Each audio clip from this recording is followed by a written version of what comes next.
Today I will be looking at the Teeling 15-year-old revival series. Hello,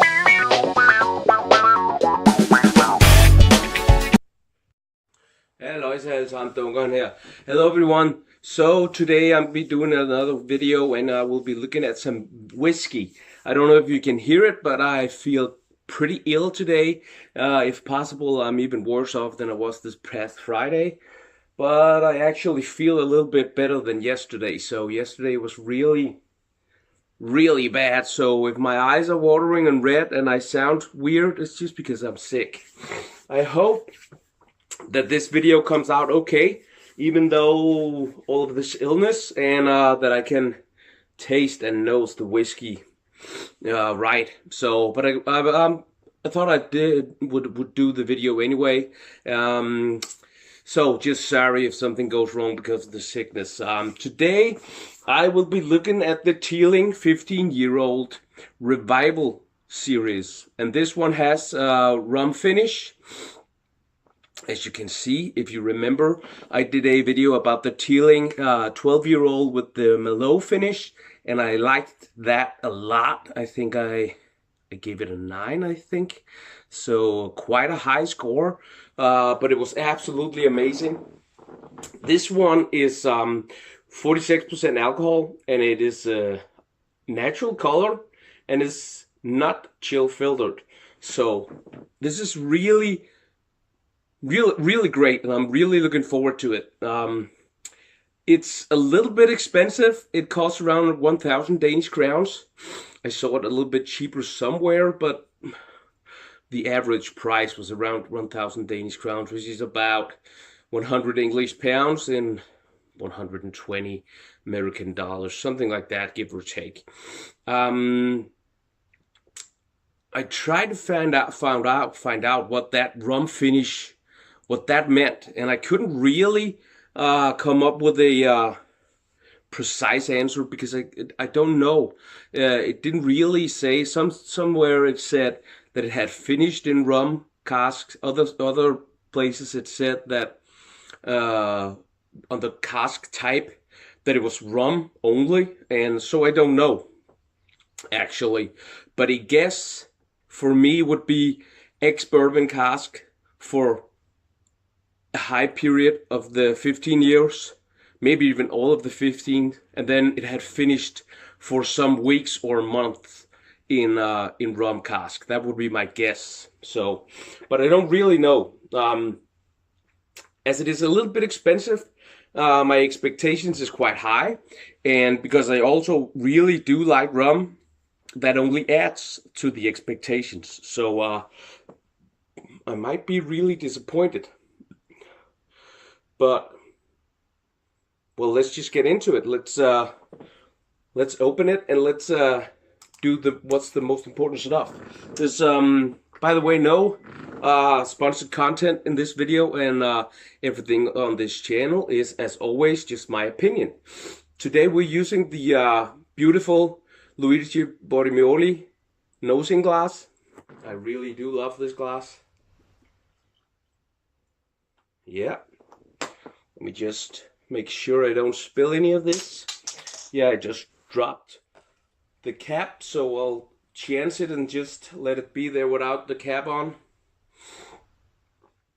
So, and if you think I miss the nosing and the tasting completely, well, I'm sorry. It's probably because I'm sick. Yeah, so, but I have no trouble. When I'm sick and have a cold, it usually doesn't affect my smelling and my taste buds. So, usually.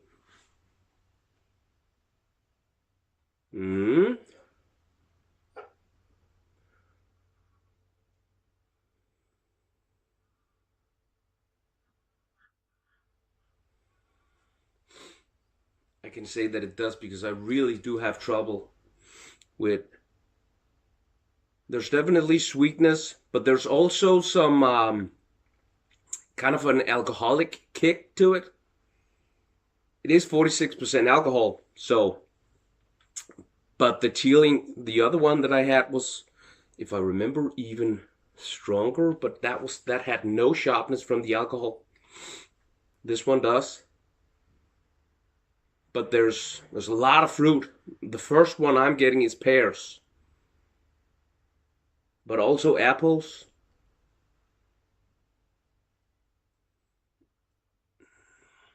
And pears is the most dominant and the first one that I get. And then a little bit of sharpness from the alcohol, and then apples just, and not just the green or red apples, just a bag of different kind of apples. If you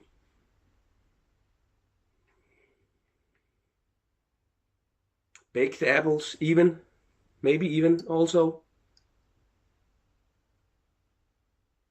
The rum is there, but not a lot. There's some kind of sugary thing, maybe cane sugar, and probably that is from the rum. But the fruitiness is what is the first thing that just comes into play. Pears, apples, a little sharpness from the alcohol, sweetness from the rum, and there's also exotic fruits, I think. Maybe bananas or pineapples. Yeah, that's what I'm getting. And please bear in mind that I have a cold like you wouldn't believe. Cheers.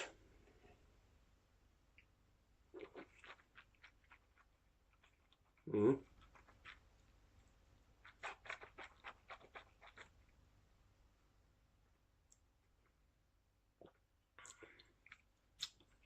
Wow.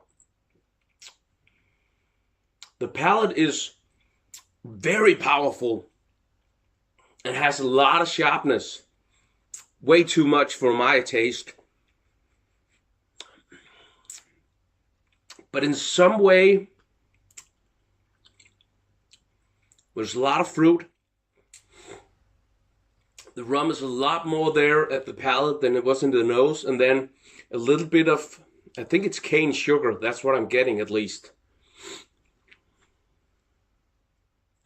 And then the finish moves over to pears and apples and all that, same as the nose. And the finish is kind of dry, but also covering your entire mouth at the same time. It's semi-long, actually. It's still there a little bit, but not too much. And the second nose, the same as before, but just less sharpness and a lot more fruit. And like before, pears is so dominant, and apples.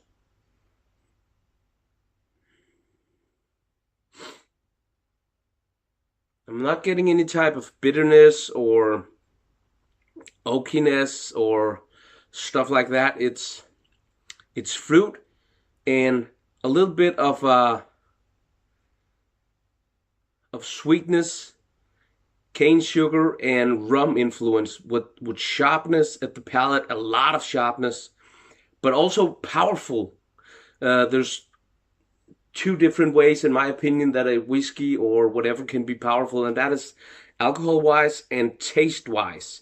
And this is powerful in kind of both areas because the alcohol doesn't take over. You can still taste a lot of different things, and they're very, the flavors are powerful. So maybe that's why it seems so powerful, but there's a lot of alcoholic power in this, but not just, also flavor-wise. Pears, apples, cane sugar, rum influence with sharpness. That's what I'm getting. Actually, both at the nose, the palate, and the finish, but it varies how sharp it is and how powerful it is, and how much the flavors take over. It's the same flavors. It's pears that's dominant with the other there. The palate has a little more rum influence than the rest, than the finish and the nose.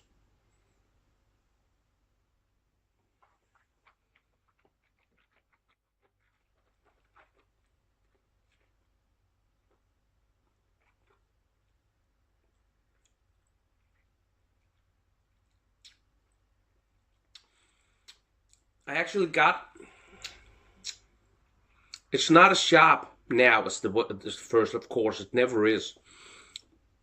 And now it's actually at a level where the flavors are the dominant, a lot more dominant, the sharpness. So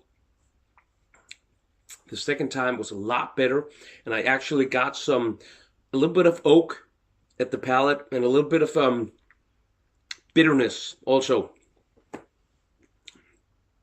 Maybe hints of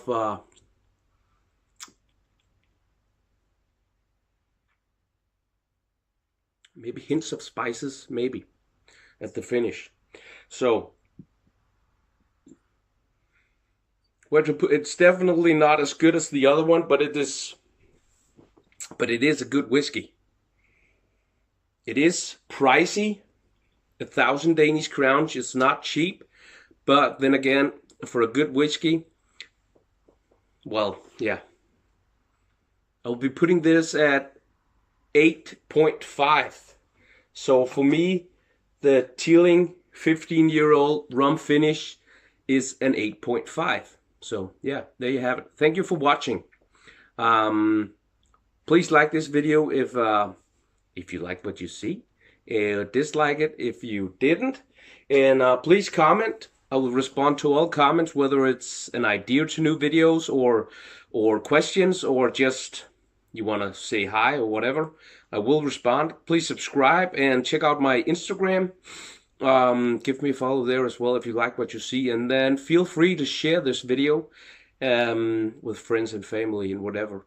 So tomorrow, if at least I don't feel worse, I will reveal the little secret. For you guys, it's probably not a big deal, but as I said Friday, it's a huge deal for me, and I will be revealing what it is tomorrow. So if you want to know what it is, please follow and check my channel out. For me, it's a huge deal, and I really am looking forward both to saying it out loud and to doing the actual thing that I'm going to be revealing tomorrow. So yeah, thank you for watching. See you next time. Bye-bye.